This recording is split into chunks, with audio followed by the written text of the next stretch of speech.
Les reporters de LCI nous renseignent mieux que personne sur ce qu'est une guerre aujourd'hui en 2023. On va parler avec vous, Gallagher Fenwick, Général Norlin, Thierry Volton et Masha Kondakova. Comment les Ukrainiens tentent de reprendre mètre par mètre cette progression vers le sud après avoir passé Robotyne. On remontre la carte où a tourné notre reporter Gwendoline Debono. Donc vous voyez Robotyne, elle est au plus près des soldats ukrainiens, mais vraiment à quelques centimètres de ces hommes qui atteignent des tranchées sous le feu de l'artillerie russe. Je vous laisse regarder ce reportage signé Gwendoline Debono et Igor Zakharenko.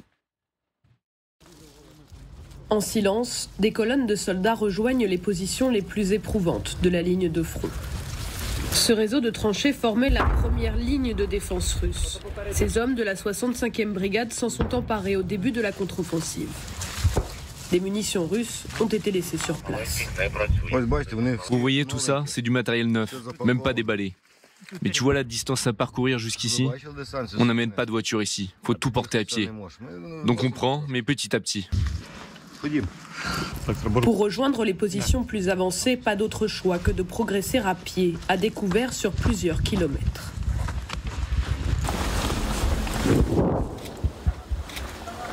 Ce matin, l'artillerie russe a repéré ses proies.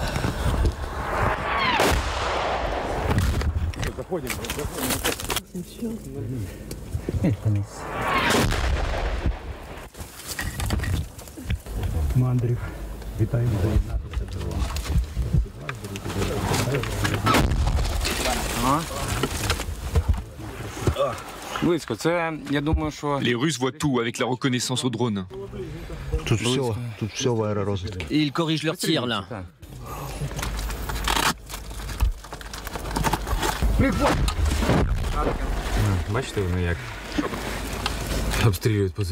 Ils visent l'ensemble de la position. Ils commencent par ce côté, ils balayent et ils reviennent de ce côté. C'est une question de chance ici. Soit ils te touchent, soit ils te manquent.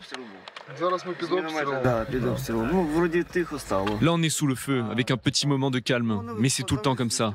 Et parfois, ils envoient des bombes, des avions. Et dire que j'aimais tellement voyager, c'était tellement cool. Je voudrais que tout ça s'arrête pour que tout le monde puisse vivre en paix. Voyager, profiter d'une planète normale, quoi. Ces hommes ont pour mission d'élargir la brèche créée dans les défenses russes. Ici, les victoires se comptent en mètres et les distances en vies humaines. Le groupe continue d'avancer dans le bocage à travers bois, relais des tranchées quand elles ne sont pas creusées. Le marquage indique le chemin déminé. Les drones volent en permanence. Ici, le brouillard de la guerre se forme aussi dans les airs.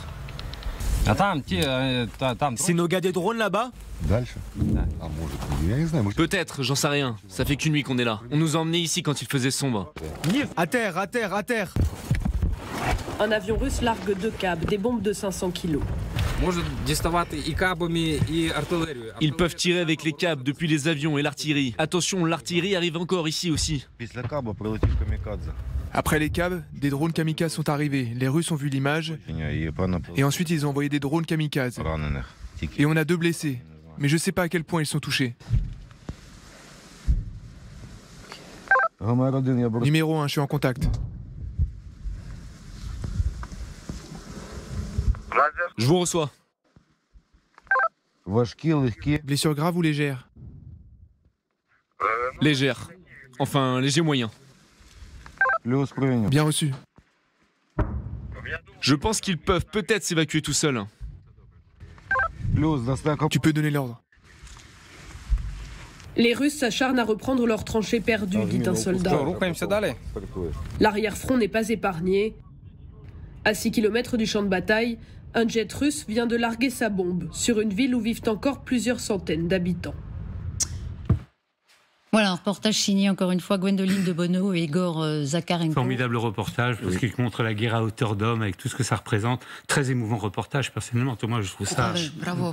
Je félicite vraiment la journaliste qui a fait ça, qui est une femme en plus. Excusez-moi d'insister là-dessus, il y a beaucoup de femmes qui sont correspondantes de guerre de nos jours, et j'avoue que c'est quelque chose qui surprend, parce que c'est un monde d'hommes, de cruauté, et que ces femmes soient là au cœur de ce drame, eh ben, c'est formidable. C'est à la fois de l'égalité, en même temps du danger. En l'occurrence, elle vous entend, Gwendoline, parce qu'elle est en ligne avec nous. Ouais. Ah bon? Non, pareillement, juste saluer le niveau d'engagement que cela représente pour Gwendoline et son fixeur, et juste mentionner au passage qu'elle est nominée pour le prochain prix Albert Londres pour un reportage, je crois, qui s'appelle « Ukraine, les soldats de l'ombre ». Et quand on voit le travail qu'elle réalise à l'instant, ce n'est pas surprenant. Voilà, du réconfort pour vous, Gwendoline de Bono. C'est tellement mérité. Merci d'être en ligne avec nous en direct ce matin dans le temps de l'info sur LCI. Alors, il y a beaucoup de choses à dire, beaucoup d'informations passionnantes que vous nous donnez par ce reportage. Évidemment, ce qui nous frappe, c'est la vulnérabilité extrême des soldats que vous suivez, la prise de risque qui est aussi la vôtre. D'ailleurs, comment ça s'est passé pour vous et pour les soldats dans cette progression ? Dans cette progression-là, pour le coup, il s'agit vraiment de suivre ce groupe de soldats. Donc, c'est assez simple. On fait comme eux, on les écoute. Ils sont quand même habitués. C'est des positions qu'ils connaissent. En l'occurrence, cette 65e brigade, elle est déployée là depuis le début de la contre-offensive. Donc, ce sont des soldats qui connaissent tout de même très bien le champ de bataille. Après, c'est vrai que cette progression à découvert, c'est leur quotidien tous les jours, parce que c'est des positions où vous ne pouvez pas amener les soldats par véhicule, parce que il y a ces drones russes qui sont en permanence dans la zone, donc un véhicule sur ce champ de bataille a une espérance de vie qui est extrêmement réduite. Donc les soldats, vous les voyez au petit matin, vous avez des colonnes et des colonnes de soldats qui montent au front, des colonnes et des colonnes de soldats qui, eux, en partent pour les rotations. Et il n'y a pas d'autre choix pour ces colonnes que de progresser à découvert, tout simplement parce que parfois il y a des tranchées qui ne sont pas encore creusées. Et les tranchées, elles sont vraiment très étroites et il y a déjà des hommes dedans, du matériel. Donc, c'est des endroits trop étroits, donc ce sont des hommes qui font tous les matins, parfois jusqu'à 10, 11 km à pied pour rejoindre leur position dans des conditions extrêmement difficiles et toujours à portée d'artillerie russe, bien sûr. Une question, avant qu'on en arrive au drone, une question de Gallagher. Non, Gwendoline, j'étais très ému, voire presque troublé par la parole de ce jeune soldat que vous suivez qui tient sa casquette dans la main et qui dit qu'il souhaite que la paix revienne et qu'il puisse vivre dans un monde, je le cite, normal. Comment est-ce que vous avez interprété ces paroles? Est-ce que c'est une manière en transparence d'appeler à des compromis, ou est-ce que c'est autre chose, ou est-ce que c'est une nouvelle manière d'exprimer ce qu'on avait vu dans un reportage précédent que vous aviez fait avec Thibaut Bruck sur une certaine colère vis-à-vis peut-être du pouvoir ou de l'arrière ou d'une population ailleurs qui, elle, ne comprend pas l'âpreté de ce qu'ils sont en train d'éprouver au quotidien? Non, oui, il y a un peu de tout ça sans doute. Là, c'est vrai que, disons que c'est des hommes qui sont au froid et qui doivent le garder. Faut vraiment s'imaginer ce que c'est de passer leur rotation ces 3 jours à peu près.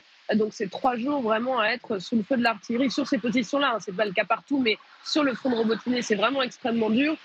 Donc voilà, ils doivent endurer l'artillerie en permanence, l'aviation russe, pas en permanence, mais quand même plusieurs fois par jour. Et il y a tout de même cette résilience, mais on sent quand même, c'est vrai, sur ce front de Robotyne, beaucoup de fatigue, parce que il y a aussi, et ça il faut le dire, des permissions qui sont... en fait, il y a peu de permissions pour ces soldats. Vous avez des hommes qui sont sur le front depuis 1 an et demi. J'en ai rencontré qui ont eu 5-6 jours de permission. Il y a assez peu de relève. C'est vrai qu'il y a un manque d'hommes, il y a un manque de relève très clairement aujourd'hui. Donc c'est cette difficulté, cette fatigue, je pense, qu'on ressent. Et puis encore une fois, en l'occurrence, cet homme-là, c'est pas des militaires de carrière, c'est des civils qu'on rejoint l'armée au début de la guerre. Donc c'est vrai qu'on sent aussi, bien sûr, ce manque de la vie civile qui paraît si loin dans les tranchées de Robotyne. Fatigue, Gwendoline, matinée d'humour, puisqu'il commence par vous dire « j'aimais tellement voyager ».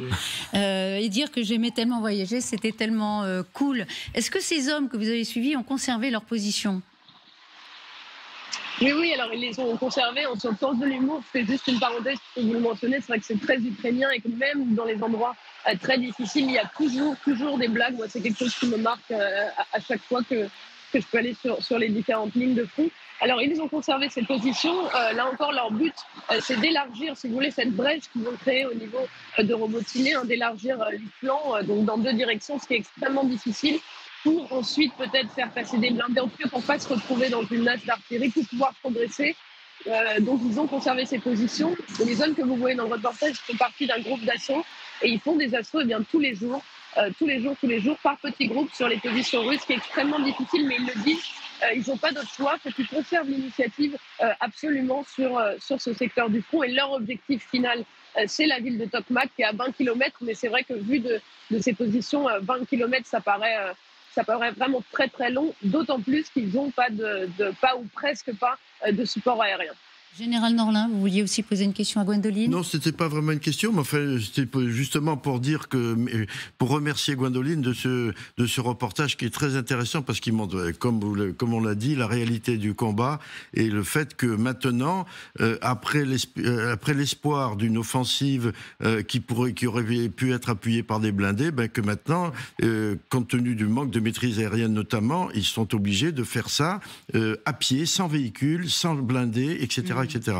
Donc c'est vraiment un reportage très intéressant et qui illustre parfaitement la réalité des combats. Alors moi je voudrais faire une remarque sur ce que vient de dire Gallagher, et moi je suis pas d'accord parce que je pense que tous les... Je demanderai l'avis de Gwendoline à ce sujet. Je pense que tous les soldats qui sont placés dans ces conditions de combat n'aspirent qu'à une chose, c'est à rentrer chez eux paisiblement, à retrouver une vie normale. Donc il ne faut pas interpréter ce qu'a dit ce soldat en particulier dans le sens du il faut arrêter la guerre. Bien sûr qu'il faut arrêter la guerre et tout le monde est d'accord là-dessus, mais pas dans n'importe quelle condition. Donc je pense que ça serait ça serait détourner ce que nous a montré Gwendoline de son objectif réel, c'est-à-dire que il faut saluer le courage de ces soldats qui se battent pour leur pays. Je crois que c'est aussi simple que ça. Une question de Macha pour vous, Gwendoline. Tout à fait. Et tout d'abord, merci énormément pour ces images brutes que vous avez réussi à délivrer à nous ici en France. Je voudrais poser la question, comment vous avez pu accéder et gagner la confiance parmi les soldats? Parce que moi, quand j'étais à la ligne de France, je sais que c'était extrêmement compliqué. Oui, après, je crois que c'est toujours pareil, c'est les relations humaines. Donc on ne part pas, évidemment, là c'est la 65e brigade, on passe du temps avant, évidemment, on discute, on ne va pas tout de suite sur le front avec ces soldats, mais je crois qu'ils ont aussi envie de montrer à quoi ça ressemble, les difficultés en ce moment, ce qu'ils sont en train de réaliser pour leur pays, à quel point ils tiennent, parce qu'encore une fois, il y a cette résilience qui est très, très impressionnante. Il faut quand même se rendre compte ce que c'est d'aller monter à l'assaut sur des positions pareilles, vu les défenses russes sur cette zone qui sont extrêmement importantes. Les Russes ont envoyé du renfort et ils y vont quand même sans appui aérien, ce qui est quand même assez rare. On n'a pas vu beaucoup d'armées faire ça, donc ils ont envie aussi de partager ça, de partager leur quotidien et ce qu'ils sont en train de faire. Mais ce qui est remarquable dans ce reportage, c'est que justement, ça montre bien le changement de tactique des Ukrainiens. Je m'explique. Au début de la contre-offensive, sous pression des Occidentaux et particulièrement des Américains, ils avaient décidé de faire une contre-offensive normale avec des chars, etc. C'était catastrophique parce que c'était l'exemple irakien, je passe les détails, et ils ont perdu 20% des chars d'ailleurs dans cette affaire-là. Et donc les Ukrainiens ont dit ça suffit, on va faire ça à l'ancienne, si je puis dire, et nous allons partir à l'assaut, nous, infanterie. Et donc évidemment avec les risques que ça représente au niveau pertes humaines et difficultés pour les soldats sur le terrain. Et à la lenteur de la progression qui a pas d'homme, si je puis dire. On va dire merci à Gwendoline, à moins que vous ayez encore une question. Non, simplement pour remarquer que le mot-clé, me semble-t-il, l'expression clé de ce reportage qu'on entend à la fois dans la bouche de Gwendoline, mais également dans celle de ses soldats, c'est à pied. C'est la guerre à pied, avec la formule de Gwendoline sur la distance qui se mesure en vie humaine. Et ça, je pense que c'est un message qui trouve une résonance particulièrement forte quand elle Qu'est-ce qu'elle veut dire, cette formule ? Distance, ça veut dire que... Elle s'adresse à nous, c'est de comprendre quand on critique la lenteur ou qu'on trouve que ça se passe trop lentement, c'est que chaque mètre carré est gagné au prix du sang et de vies humaines. Oui. Dernière question, après on vous libère, mais vous voyez que votre reportage suscite énormément évidemment de commentaires et surtout d'envie d'en savoir encore plus. Vous disiez, le brouillard de la guerre, ce sont ces drones qui volent au-dessus de ces soldats à pied, ces colonnes de soldats, dont ils ne savent pas, dans le fond, si c'est un drone ennemi ou un drone ami. Ça doit être extrêmement angoissant. Oui, ça, on le retrouve vraiment un peu sur toutes les positions de la ligne de front. On entend vraiment très régulièrement le son de ces drones et c'est extrêmement difficile de savoir à qui ça appartient. Donc en fait, on voit dans le reportage, la seule chose qu'ils peuvent faire vraiment pour l'instant, c'est de demander aux soldats qui croisent, c'est de prendre contact par radio avec d'autres unités pour savoir si c'est leur drone. Mais vous ne pouvez pas faire ça vu le nombre de drones avec tous les soldats qui sont sur les positions. Donc, les soldats écoutent. Moi, j'ai remarqué ça pendant ce reportage. C'est vrai que progresser là-dedans, ça se fait beaucoup à l'oreille. Et quand ils entendent un drone, s'ils ne savent pas, ils s'arrêtent, ils ne bougent pas, ils restent sous les bois. Et puis, il y a aussi beaucoup de tyrannie, entre guillemets, sur les drones. Il y a plein de soldats ukrainiens qui sont opérateurs de drones et qui vous racontent que leur drone a été abattu par l'unité d'à côté parce que c'est extrêmement difficile de s'y retrouver entre les drones kamikazes, les drones de surveillance russes et ceux qui volent du côté ukrainien. C'est aussi la raison, d'ailleurs, c'est ce que les soldats disent, pour laquelle il n'y a pas de blindés et que ça a été. Il y en a parfois dans des opérations précises, mais globalement, il y en a peu. Parce que les drones monitorent vraiment le champ de bataille en permanence et que l'espérance de vie d'un véhicule ou d'un blindé, elle est quasiment nulle. Merci beaucoup Gwendoline, merci infiniment. Merci. Évidemment, on retrouvera un peu plus tard sur l'antenne de LCI et sans doute dans LCI Midi ce reportage qui vaut absolument le coup d'être vu, la guerre à pied et à l'oreille, dans le fond, les deux. La guerre à pied et à l'oreille. On en est là, dans cette contre-offensive et on comprend du coup à quel point elle est coûteuse. Merci infiniment Gwendoline Debono.